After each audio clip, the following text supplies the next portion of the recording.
Bonjour à tous et félicitations, si vous êtes en vie, un nouveau journal de vlog. Je commence directement par les trucs vus ou subis même pour certains récemment. Je regarde le biopic, le biopic sur Bob Marley, la One Love, qui chez moi a accompli un exploit, c'est-à-dire que, voilà, moi le reggae, vous savez sans doute que c'est pas trop mon truc. Néanmoins Bob Marley, quoi, une légende, quoi, un type incroyable visiblement. Connaissais très peu de choses de sa vie, donc j'étais ravi de quand même tenter ce film, en dépit des retours qui n'étaient pas extraordinaires. Et alors, c'est magique, mais je savais presque rien sur Bob Marley avant de lancer le film, et après avoir vu le film, je sais toujours presque rien sur Bob Marley. C'est la magie du cinéma.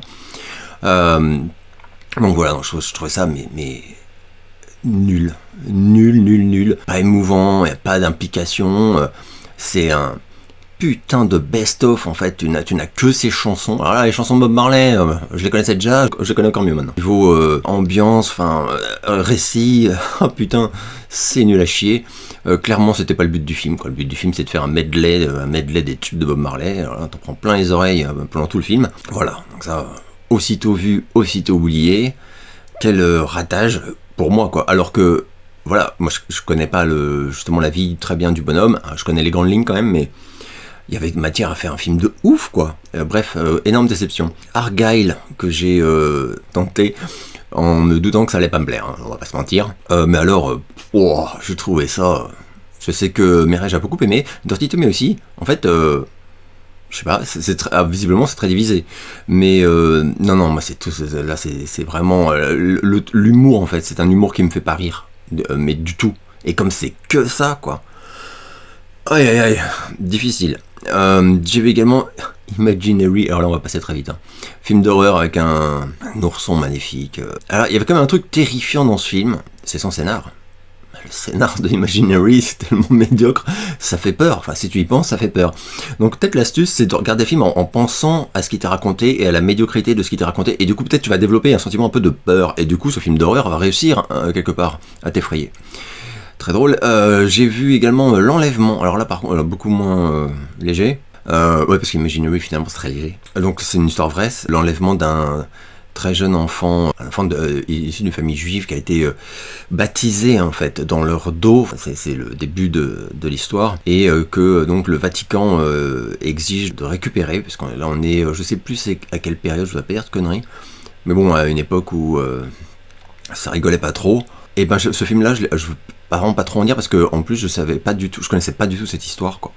Et je me suis laissé complètement embarquer. L'acteur qui joue l'enfant est remarquable, mais vraiment, il m'a impressionné, quoi. Mais tout le monde, mais alors le gamin, il est vraiment, c'est ouf, quoi. Petit bémol, c'est donc celui-là, je vous recommande à balle, quoi. L'Enlèvement, magnifique film, mais c'est difficile, hein. C'est un film très difficile.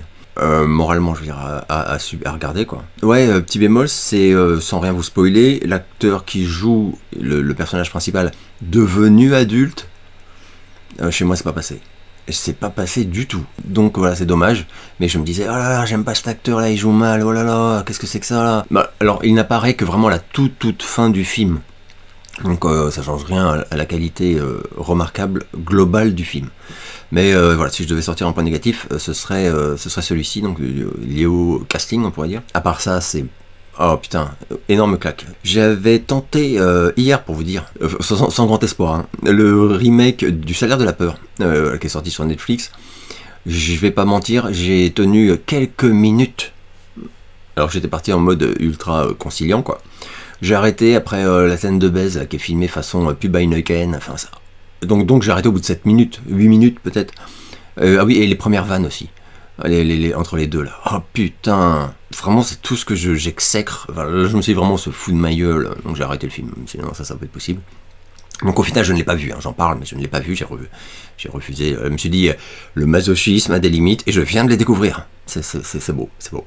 Autre coup de cœur, c'est la série donc adaptée d'un roman apparemment assez connu, hein, que je n'avais pas lu. J'ai beaucoup aimé donc. Alors la fin est un peu... je crois qu'il y a 7 épisodes, un truc comme ça. La fin s'arrête vraiment, appel à une suite, quoi. Parce que visiblement c'est une trilogie, donc j'imagine que si ça marche, on aura la saison 2 et la saison 3. Alors je sais pas si la saison 1 qu'on a là englobe réellement tout le premier bouquin. Je pense que oui, mais...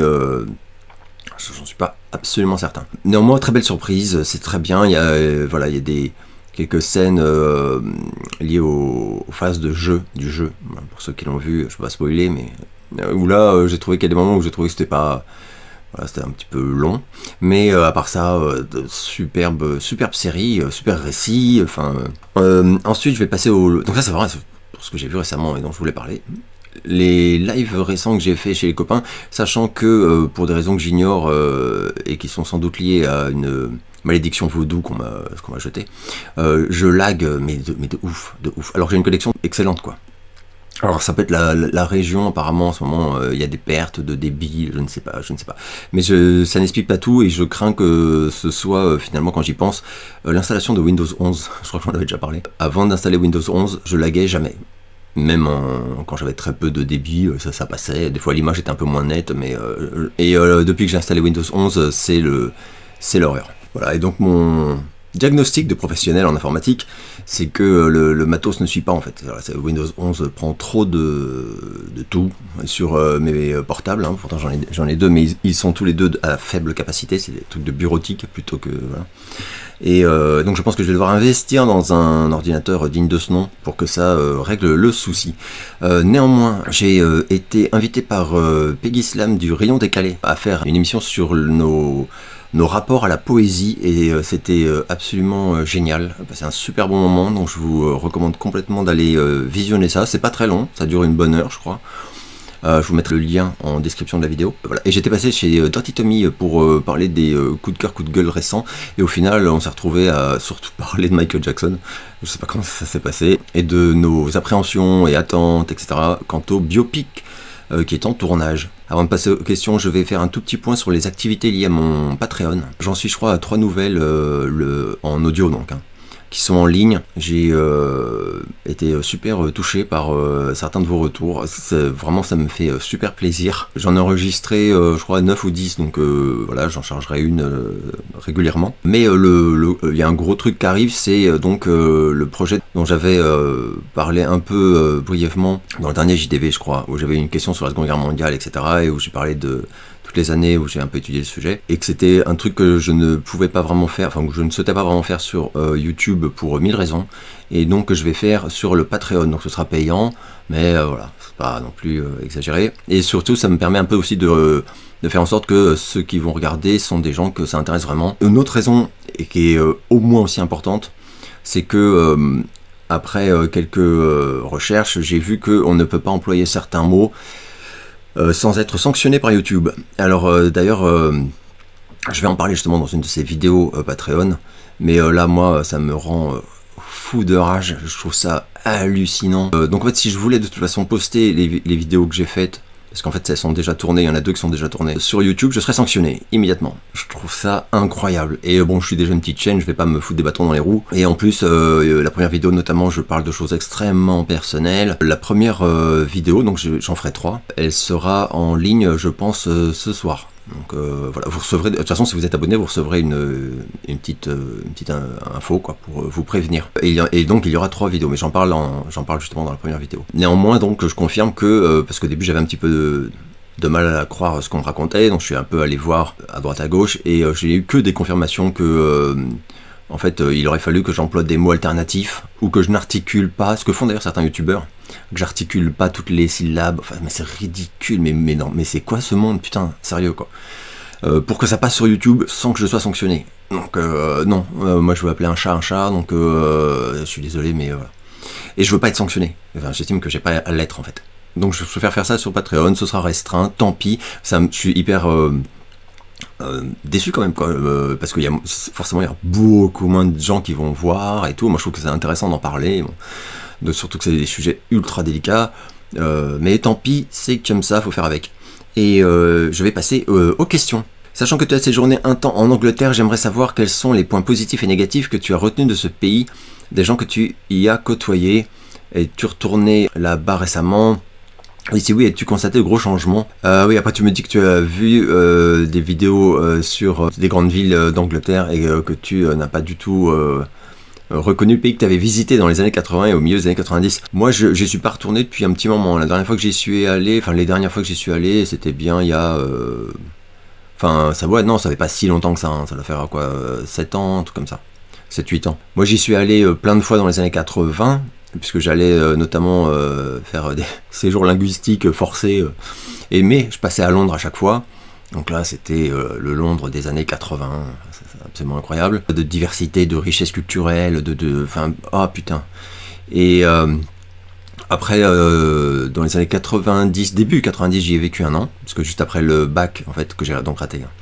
Après mon ratage du bac, avec mention va chier, je suis allé un an à Londres. Là, ça commençait déjà à bien changer, en fait, début 90, pour vous dire. Hein. Et ensuite, j'y suis retourné pas mal de fois, en réalité, toute ma vie. Et j'ai vu le changement se confirmer, et c'est un changement catastrophique. Mais c'est comment dire, je serais un Anglais et je visiterais régulièrement Paris. Ça me ferait le même choc en visitant Paris. Donc moi voilà, c'est surtout la culture a disparu quoi. C'est-à-dire que quand tu vas sur Oxford Street ou des trucs comme ça, ou Kensington Market, tout ça, ces trucs-là, c'est dead, c'est incroyable en fait. Il n'y a plus rien quoi. Enfin, il n'y a plus rien. T'as des Zara, des magasins, enfin. Mais il n'y a plus de culture, il n'y a plus de... Et même, tu te demandes où sont passés... Je sais pas, il n'y a plus de folie, c'est déprimant, je trouve ça catastrophique. J'ai vu que la Fnac ferme en fait, la Fnac des Champs-Élysées, donc c'est à peu près je crois, le dernier endroit où on pouvait acheter un truc culturel sur les Champs-Élysées. Voilà, donc une fois qu'il n'y aura plus du tout de cinéma, plus du tout de libraire disquaire, ni rien du tout, plus de magasin de jouets d'ailleurs aussi, parce que le Disney Store est fermé peu avant. Ça sera vraiment une avenue magnifique, magnifique. Donc moi Londres ça me fait plus du tout rêver, hein, voilà. Et c'est super triste, ça me rend triste parce qu'à une époque c'était génial, une vie vraiment extraordinaire. Elle garde des points positifs évidemment, mais globalement c'est quand même assez triste. Après tu me demandes les points positifs et négatifs que j'ai retenus du pays et des gens que j'ai connus. Le point négatif c'est que ce sont des... Alors, je parle de mon vécu, hein, donc je ne fais pas faire de généralité, mais j'ai pas fait des rencontres globalement, je veux dire. C'est quand même des gens assez froids, assez peu curieux des étrangers, et très condescendants, moins cool. Enfin, ils te mettent pas à l'aise, et tu te détends pas en leur présence. Enfin, c'est très personnel. Mais par exemple... les fois où je suis allé aux États-Unis, à chaque fois j'ai vu la différence quoi, d'énergie, je sais pas comment dire. Tu te sens pas jugé aux États-Unis en parlant avec des Américains. Ils sont, enfin ceux que j'ai côtoyés, je précise, mais j'en ai quand même côtoyé pas mal au fil des ans quoi. Les Anglais, c'est une façon d'être qui moi me parle beaucoup moins humainement. Voilà. Les Américains ont des défauts catastrophiques, mais les Anglais aussi, et en fait je préfère passer une soirée avec des Amerlocs que je connais pas qu'avec des Anglais que je connais pas, parce que il y a beaucoup plus de chances que moi, hein, c'est moi, par rapport à mon caractère aussi, je me sente plus à l'aise, plus détendu avec des Américains qu'avec des Anglais. C'est différent, bref. Si personne ne t'a encore posé la question, des 5 opus de l'inspecteur Harry, lequel est ton préféré? Super question, je les adore tous, vraiment. Il y en a que je préfère à d'autres, mais mon préféré c'est peut-être, mais alors c'est pas très objectif, mais après je trouve qu'il est bon, mais c'est Sudden Impact, sorti en 83, peut-être parce que j'ai vécu sa sortie et que j'étais allé le voir et que c'est très, il respire les années 80 et il a un ton, une ambiance, j'aime beaucoup Sudden Impact, en français il avait traduit comme des porcs, c'était le retour de l'inspecteur Harry je crois, un truc comme ça, je sais plus, je suis presque, si c'est ça. Donc ce serait celui-là que je sélectionnerais, mais ça veut pas forcément dire que je pense que c'est le meilleur, mais c'est celui qui me plaît le plus quoi. Que t'inspire le personnage de Johnny Lawrence de Karate Kid Cobra Kai, bien sûr. Perso, je l'adore, il me fait tout le temps marrer. Alors moi je l'adore et j'en avais parlé, et j'avais dit d'ailleurs à quel point j'adore ce personnage dans Cobra Kai, surtout, enfin à l'époque de la sortie Cobra Kai dont j'avais parlé sur ma chaîne, surtout sur les premières saisons, les 2 premières saisons de Cobra Kai qui pour moi sont les chefs-d'œuvre, mais complets quoi, dans le genre. Lui il m'a bluffé quoi. Il est très drôle, hein. Et de plus en plus au fil des saisons d'ailleurs. Mais sur les 2 premières il est surtout touchant quoi. Il est drôle, mais drôle émouvant quoi, attendrissant presque. Et en même temps il fait un peu, enfin il fait même pas un peu, il fait vachement de peine, quoi. On m'avait brisé le cœur dans les saisons 1 et 2 de Cobra Kai, je trouvais, putain, limite c'était lui en fait, tu t'étais avec lui en fait, t'étais pas du tout avec Daniel Larousseau en vérité, enfin sur les premières saisons de Cobra Kai, mais même après je trouve, moi c'est vraiment, pour moi il a complètement volé le truc quoi. Après, William Zabka, pour moi, c'est un acteur qu'on a tous découvert, justement, avec ce retour. Hein. Il avait joué dans pas mal de trucs, mais rien d'extraordinaire non plus. Depuis les Karate Kid, là, c'est plus qu'une renaissance. C'est une révélation, ce mec, en fait. Et il est génial, absolument génial. Quel plaisir, quoi. Donc voilà. Et y a-t-il moyen de trouver ton roman en format papier? Non, il est en... Enfin, non. Il n'y a plus de moyen de le trouver en format papier. J'ai sorti... Tu vois, même pour... dire la vérité, il ne m'en reste qu'un seul exemplaire. Que voici. Et mais non. Donc en fait, on le trouve en digital, là, je sais plus comment on appelle ça, sur, je crois, Amazon, un truc comme ça. J'envisage d'en faire la lecture, ça me ferait vraiment marrer, quoi. Sur le Patreon, mais en plusieurs parties, du coup. Connais-tu le film Le Règne du Feu? Un film que j'avais adoré à une époque, tu m'y as fait penser avec La Demoiselle et le Dragon. Ouais, c'était un peu mieux que La Demoiselle et le Dragon. Hein. C'était avec Christian Bale, j'avais adoré. Enfin, adoré. J'avais adoré le ton, et les dragons, ils étaient cool. Il y avait un... Ouais, j'avais beaucoup aimé. Je l'ai pas revu depuis une éternité, quoi. Il faudrait que je le revoie. Que penses-tu du label américain Cleopatra Records qui a sauvé pas mal de groupes des années 80 et 90? J'adore ce label. Ils sont hyper gentils en plus. À une époque où je faisais mon fanzine, il m'avait envoyé à plusieurs reprises des cartons de CD pour que je les chronique dans mon fanzine. C'était adorable, quoi. C'est des passionnés, etc. Et j'aime beaucoup, j'adore ça en fait, même ce label, même si tout n'est pas, voilà, hein, ils sortent des trucs des fois, tu te demandes. Mais ils ont aidé plein de groupes que moi j'aimais quand j'étais gamin, ado, tout ça. Et puis j'aimais bien leur positionnement. Aujourd'hui, je suis un peu moins au courant de ce qu'ils sortent. Toutes les années 90, j'étais très très au courant, puisqu'ils m'envoyaient généralement ce qu'ils faisaient, et ça allait des compiles de... Ce que j'aimais bien, c'était les compiles de reprises de tubes de groupes. Il y avait un CD... Enfin, je les ai toujours, ces disques-là. Un album de reprise de Prince, par exemple, où dessus, tu avais Zig Zig Sputnik, et plein d'autres. J'ai aussi le CD avec les albums... avec les reprises, pardon, de Cure. Oui, qui est pas mal du tout. Il y a certaines reprises excellentes de morceaux de Cure. Donc souvent par des groupes de la scène pop new wave, voilà. Et l'album aussi avec les reprises de Suction Bunches. Donc et puis les groupes de heavy metal des années 80, ils en ont récupéré pas mal. Je me souviens de Pretty Boy Floyd qui avait été signé sur Cleopatra, où il m'avait envoyé les albums et tout. Enfin moi j'adore ce label. Et oui, et Dead or Alive. À une époque, ils ont à l'époque où je côtoyais Pete Burns, ils avaient signé Dead or Alive pour, je crois justement en plus, une édition américaine de l'album Nucléopatra. C'est drôle. Voilà, donc j'adore, voilà, j'aime beaucoup ce label.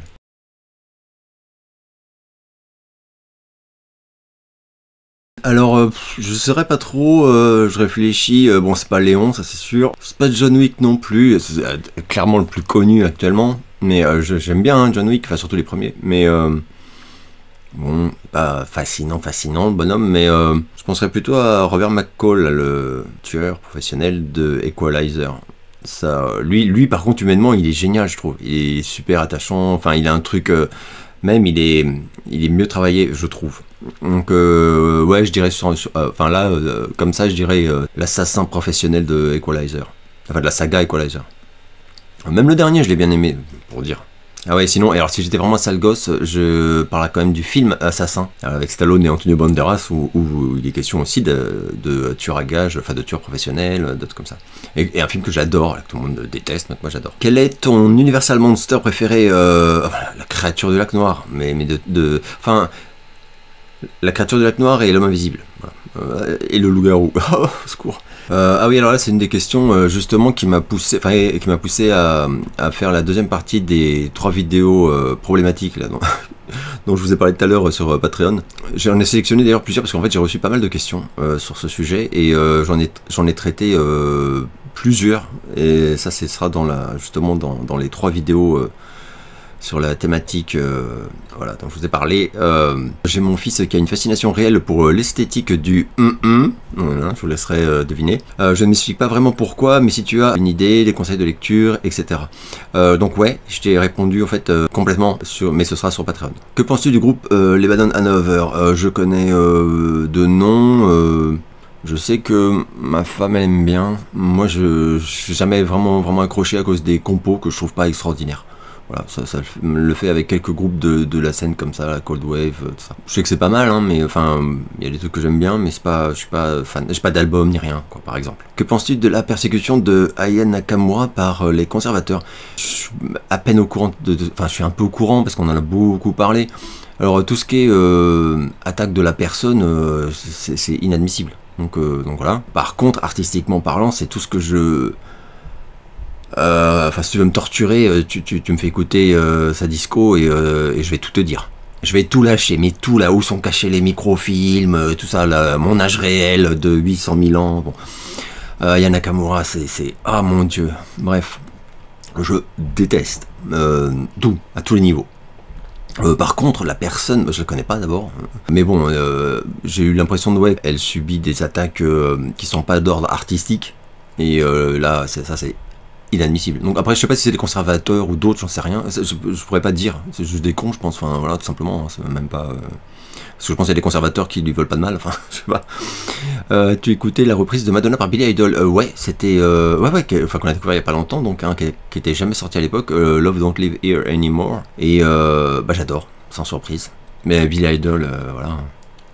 Franchement, m'a-t-il déjà déçu? Oui, il m'avait un peu déçu avec un disque, que c'est l'album le plus faible pour moi de sa carrière, mais c'est pas non plus... voilà. Et à part ça, jamais déçu. Connais-tu cette série française de science-fiction ultra flippante diffusée sur Antenne 2 dans les années 80 qui s'appelait Noirs sont les galaxies? Le titre me dit quelque chose, mais non, je ne vois pas ce que c'est.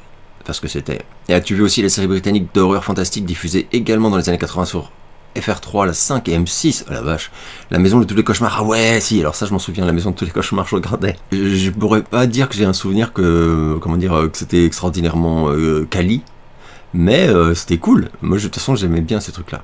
La maison de tous les cauchemars, je m'en souviens. L'autre, Noirs sont les galaxies. Il faudrait que je fasse une recherche. Je suis team puriste des titres de films français d'origine. Exemple, pour moi, on dit La Chose et pas The Thing, ou Piège de cristal et pas Die Hard, ou encore E.T. l'extraterrestre et pas E.T. As-tu un avis sur cette question existentielle et fondamentale? Ouais, j'ai un avis sur cette question existentielle et fondamentale. En fait, je réalise que je m'en fiche. C'est mon avis très tranché sur cette question fondamentale. Parce qu'en fait, tu vois, par exemple, je réalise, je me dis, quels sont les titres français de films que j'adore et qui sont spécifiques à la France, donc par exemple, je vois pas vraiment, mais d'instinct, oui, je vais dire Retour vers le futur, je vais pas dire Back to the Future, quoi. T'as vu Back to the Future? Non. Donc oui, je vais dire. Alors par contre, je fais pas partie des gens qui disaient La Chose. C'est vrai que bizarrement, hein, pour La Chose, je dis The Thing, c'est vrai, parce que pour moi, c'est sous ce nom-là que je connais le film, quoi.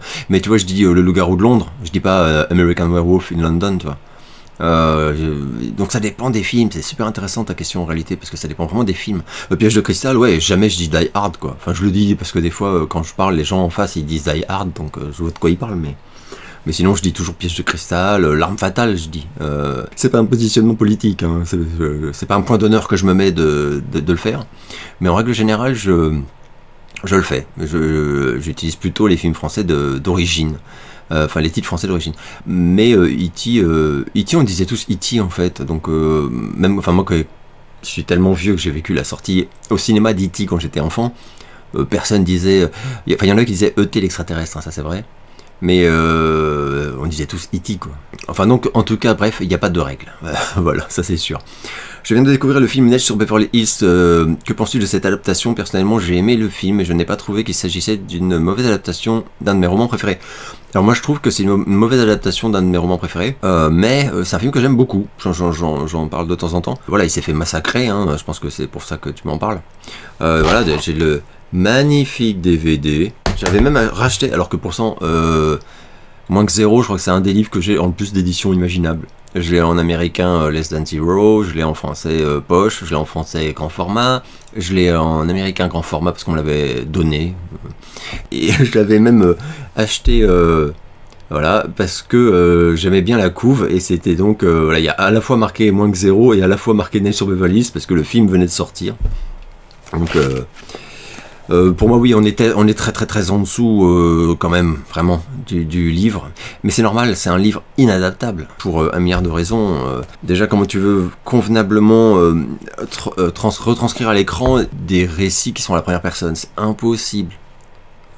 J'ai fait ça, machin m'a dit que... T'es dans sa tête quand tu lis. En regardant le film, c'est pas possible. Donc voilà, après, moi le casting, j'adore, hein, Robert Downey Jr., Andrew McCarthy, c'est un régal. Et j'aime beaucoup l'ambiance, mais le film, il n'est pas extraordinaire. Ça, là-dessus, je suis quand même un peu d'accord avec certaines critiques. Et il est très en dessous du livre. Mais est-ce qu'il y a vraiment eu une adaptation de Bret Easton Ellis qui était au niveau du livre? De mon point de vue, non, jamais, quoi. Mais c'est impossible, c'est très difficile. American Psycho, par exemple... J'adore la performance de Christian Bale, mais le film en lui-même, oh putain, tellement en dessous du livre, enfin tellement moins choquant, moins percutant, mais c'est compliqué aussi de maintenir le niveau par la littérature, tu n'as aucune limite, tu peux raconter des choses, voilà, et à l'écran tout de suite c'est beaucoup plus compliqué. Les lois de l'attraction, c'est peut-être une des adaptations que je trouve les plus réussies par rapport au matériau de base, quoi, enfin au roman. Donc voilà. Aimes-tu Alain Chamfort et notamment ces 3 albums avec Gainsbourg, dont Rock and Rose? Alain Chamfort, j'ai que 2 disques, c'est Pause et Amour année zéro, donc 2 albums co-écrits avec Serge. Donc ouais, et j'aime beaucoup cette période d'Alain Chamfort. Je suis pas resté fan d'Alain Chamfort par la suite, il a beaucoup changé de style, enfin c'est devenu un truc vraiment... différent. Mais Manureva, tout ça, même Bambou, pour moi ça faisait vraiment une team de ouf. C'est comme pour Bachung, hein, d'ailleurs, hein, vraiment Gainsbourg-Bachung, Gainsbourg-Chamfort, pour moi c'était incroyable, vraiment incroyable. Quel est pour toi l'album de Bowie qui est la plus belle pochette? Ah ouais, alors j'en ai pris un. Pour moi la plus belle pochette, c'est pas la plus spectaculaire, hein. Attention, c'est pas parce que Bowie il y a de tout, quoi. Pour moi la plus belle pochette c'est celle-ci, Heroes. Pas très loin derrière, je mettrais quand même Station to Station, parce que j'adore cette pochette. Et juste pour faire chier, je vais parler de un de ses albums maudits, Never Let Me Down. J'aime beaucoup la photo. Alors c'est pas tellement la pochette, mais j'aime beaucoup la photo de Never Let Me Down. Et j'aimais beaucoup tout le code graphique, parce qu'il y avait... voilà, il était dans une phase un peu particulière, même esthétiquement parlant... rock foufou, mais c'était vachement bien. Ah, je l'ai pas sorti d'ailleurs, mais j'ai le maxi CD de Day In Day Out et de Never Let Me Down, où pareil il y a des photos, enfin les covers sont magnifiques, et c'est très riche, ça fourmille dans tous les sens, visuellement, quoi.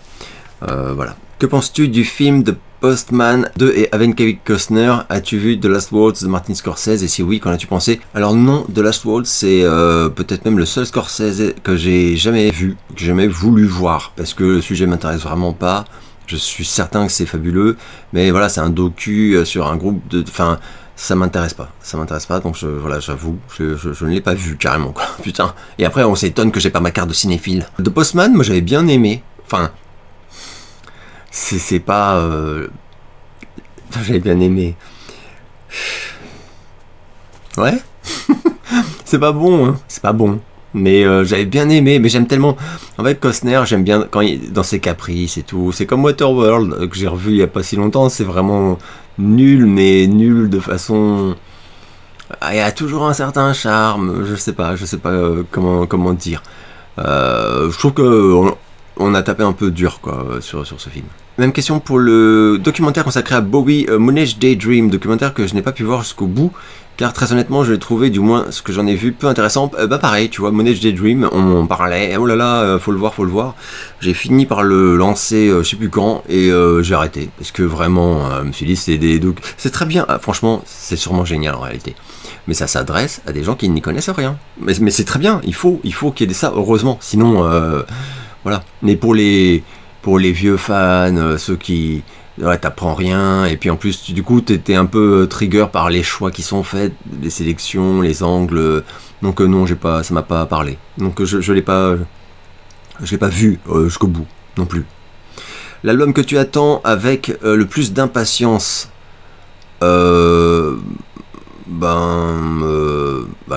alors clairement il y en a qu'un, c'est le Marilyn Manson. S'il sort, enfin s'il sort cette année. Je sais qu'il y a une rumeur comme quoi il sortira en décembre ou avant décembre, on verra. Sachant qu'il n'a pas de label, pas de tourneur, c'est compliqué quoi. Enfin c'est compliqué, non, de nos jours tu peux tout sortir par internet, mais bon, au niveau d'un artiste comme lui, ce serait vraiment enfin ce serait terrible quoi. Donc je pense qu'il va quand même essayer de le sortir normalement, mais c'est pas gagné. Enfin, en tout cas, artistiquement parlant, c'est sans aucun doute l'album que j'attends, parce que en plus avec tout ce qu'il a traversé, je pense qu'on va pas avoir un album de remplissage, enfin tu vois, un album un peu tiède. Je pense que ça va être un album très fort, de toute façon, c'est évident. Et donc je suis très très très impatient. Que penses-tu du poète Arthur Rimbaud et François Villon de leurs œuvres? François Villon je connais très mal, je connais un tout petit peu mais très mal.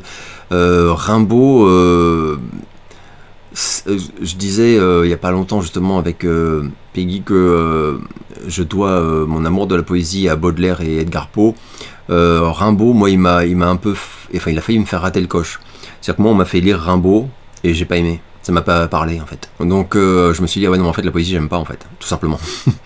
Et après j'ai ouvert Baudelaire, Poe et voilà plein d'autres. Donc que penses-tu? Bah c'est des références, enfin, surtout Rimbaud, hein. Mais voilà, donc j'en pense du bien. Mais à titre personnel, j'aime pas du tout. Je suis jamais allé. Arthur Rimbaud, j'avais à une époque un bouquin, mais je m'en suis même débarrassé, je crois. Enfin, pour tout vous dire. Et je termine avec quelques teams, Team Shaft ou Team Dirty Harry. Dirty Harry, Shaft. J'aime bien, mais même le remake qu'on a eu, je sais plus quand. Mais ça me bof quoi. C'est pas. J'aime bien quand même, hein. Mais alors les films des années 70, c'est compliqué. Alors que Dirty Harry, j'adore, mais j'adore. Voilà, donc Dirty Harry est de tellement loin. Team Chuck Berry ou Miles Davis? Oh, Chuck Berry, j'aime beaucoup Chuck Berry, alors que Miles Davis, j'ai jamais pu supporter parce que c'est tout simplement l'instrument. Je ne supporte pas les tonalités aiguës et tout comme ça, et ça me tue les oreilles. Donc Miles Davis, si tu veux me faire souffrir, pareil. Tu me mets un peu de Aya Nakamura et un peu de Miles Davis. Alors, foutre ces deux artistes dans la même phrase, je pense qu'il y en a plus pas mal qui vont faire des crises de tachycardie. Je sais très bien que Miles Davis est un génie, mais je ne supporte pas voilà, je supporte pas. Alors que Chuck Berry, génial, je peux en écouter pendant des jours sans problème. Serait-il envisageable dans l'avenir une vidéo les 80s et moi? Alors de façon aussi générique, ça me semble un peu compliqué, parce que là ça va vraiment partir dans tous les sens. C'est plutôt des trucs de... Pour moi c'est plutôt des sujets qui seraient marrants en live avec des potes et tout, mais échanger nos souvenirs des années 80, à plein de niveaux, ce qu'on a un peu fait avec la bande, tout ça. Mais pour moi ça c'est des vidéos que j'adore faire, mais à travers vraiment un angle quand même un peu spécifique. Tu vois, enfin je sais pas, faudrait que je réfléchisse en fait. Donc voilà, et c'était la dernière question que j'ai sélectionnée, donc je vais m'arrêter là. J'espère que vous allez bien, je vous donne rendez-vous très bientôt pour de nouvelles vidéos, et figurez-vous que je crois que c'est la première fois depuis que j'ai une chaîne que ça m'arrive, mais j'ai des vidéos prêtes. Ce professionnalisme ne te ressemble pas, Alex. Donc mardi vous aurez une nouvelle vidéo Reco Express.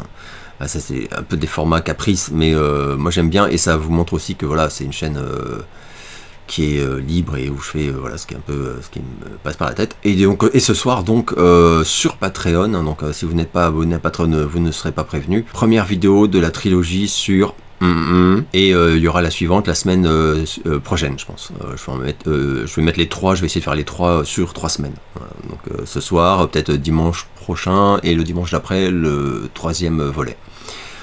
Voilà, à très bientôt.